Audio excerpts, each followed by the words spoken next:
Let's continue to read the book, The Psychology of Money, Chapter 14, You Will Change. Long-term planning is harder than it seems because the people's goals and desires change over time.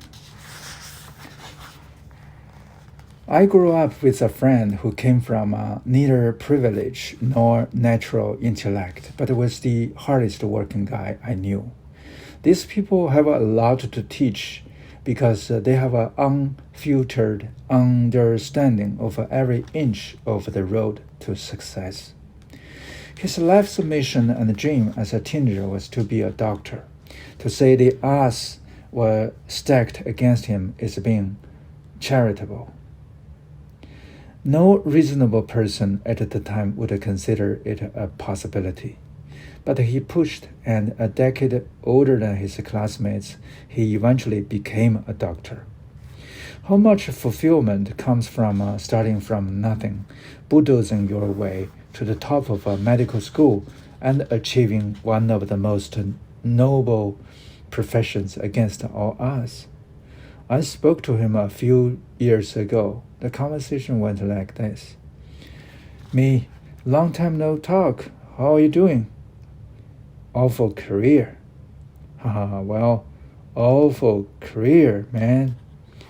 This went on for 10 minutes. The stress and the hours had worn him into the ground. He seemed as disappointed in where he is today as he was driven toward where he wanted to be 15 years ago. An underpinning of psychology is that people are poor forecasts of their future selves. Imagine a goal is easy and fun. Imagine a goal in the context of the realistic life stresses that grow with competitive pursuits is something entirely different. This has a big impact on our ability to plan for future financial goals. Every 5-year-old boy wants to drive a tractor when they grow up. Few jobs look better in the eyes of young boys, where idea of a good job begins and ends with a vroom, vroom, beep, beep, big tractor, here I come. Then many grow up and realize that driving a tractor maybe isn't the best career. Maybe they want something more prestigious or lucrative. So as a teenager, they dream of being a lawyer. Now they think they know their plan is set, law school and its costs. Here we come. Then as a lawyer, they face such long working hours that they rarely see their families. So perhaps they take a lower paying job with flexible hours.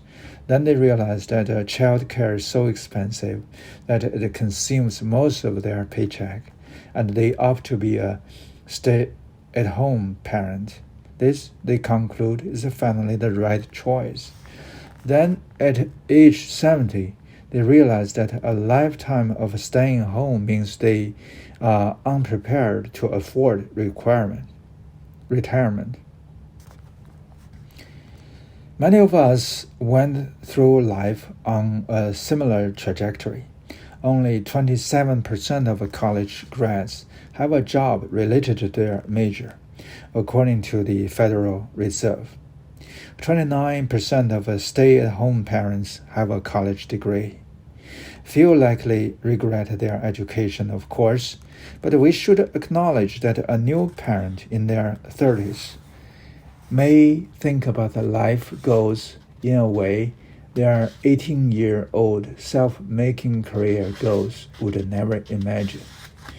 Long-term financial planning is essential, but things change, both the world around you and your own goals and desires. It is one thing to say, we don't know what the future holds. It's another to admit that you yourself don't know today what you will even want in the future. And the truth is, few of us do.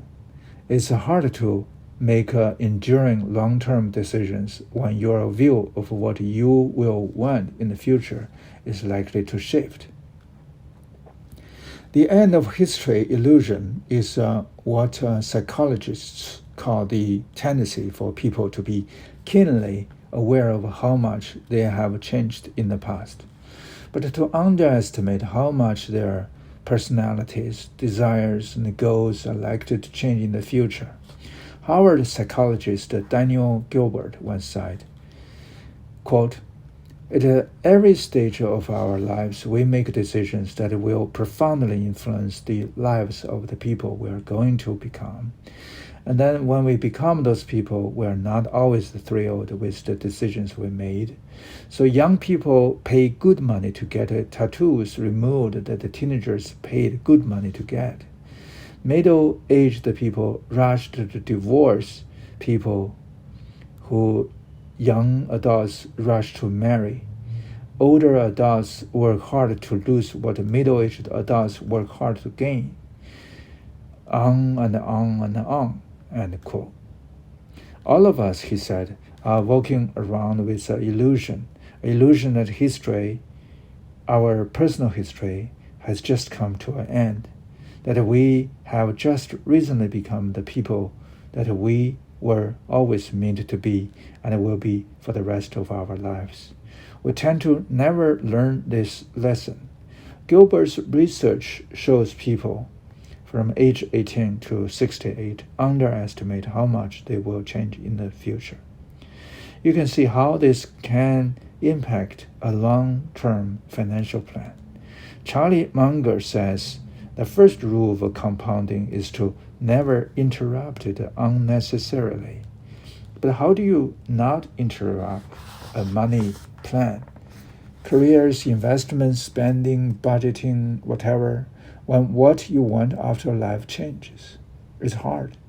Part of the reason people like Ronald Read, the wealthiest janitor whom we met earlier in the book, and Warren Buffett become so successful is because they kept doing the same thing for decades on end, letting compounding run wild.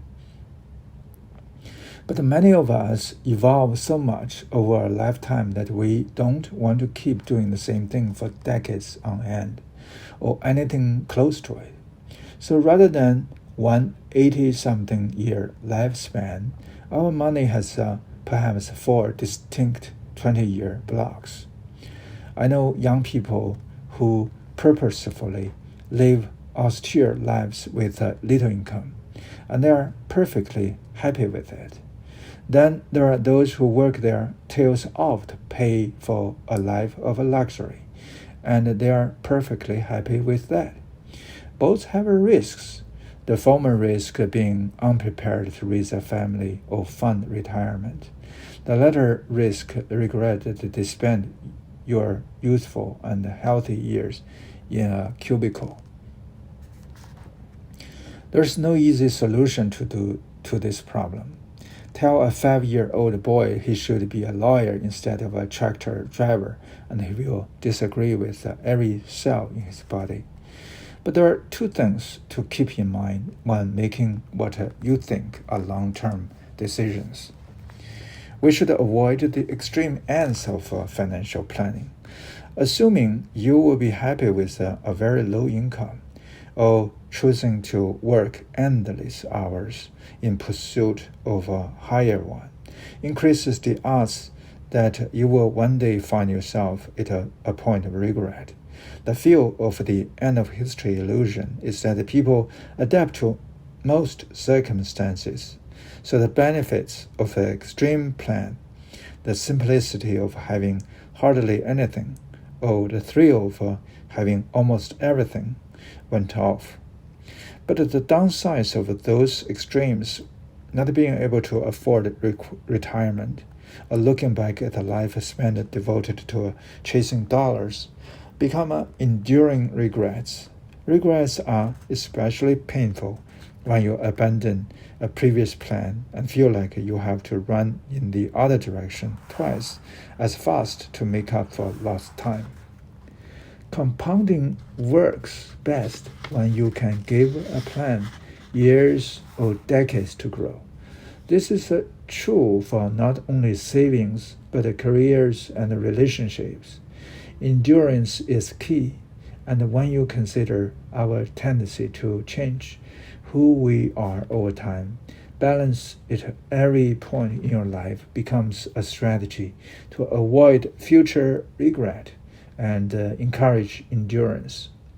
Aiming at every point in your working life to have a moderate annual savings, moderate free time, no more than a moderate commute, and at least a moderate time with your family increases the odds of being able to stick with a plan and avoid regret than if any one of those things fall to the extreme sides of the spectrum. Now, we should also come to accept the reality of changing our minds. Some of the most miserable workers I have met are people who stay loyal to a career only because it's the field they picked when deciding on a college major at age 18.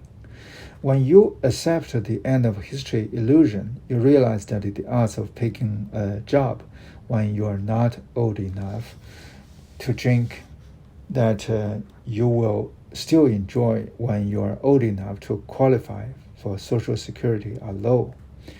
The trick is to accept the reality of a change and move on as soon as possible.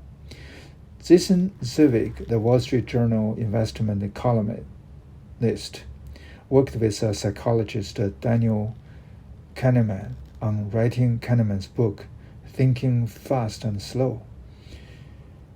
Zivik once told a story about a personality quirk of Kahneman's that served him well. Quote, "Nothing amazed me more about Danny than his ability to detonate what we had just done." Zivik wrote, he and Kahneman could work endlessly on a chapter, but, quote, "The next thing you know, Kahneman sends a version so utterly transformed that it is unrecognizable. It begins differently, it ends differently. It incorporates anecdotes and evidence you never would have thought of. It draws on research that you have never heard of." End quote. When I asked Danny how he could start again as if we had never written an earlier draft, Zivik continued. He said the words I have never forgotten. I have no sunk costs. Sunk costs, anchoring decisions to past efforts that cannot be refunded, are a devil in a world where people change over time. They make our future selves prisoners to our past. Different selves is the equivalent of a stranger making major life decisions for you. Embracing the idea that financial goals made when you were a different person should be abandoned without mercy versus put on life support and dragged on can be a good strategy to minimize future regret. The quicker it is done, the sooner you can get back to compounding. Next, let's talk about the compounding's price of admission.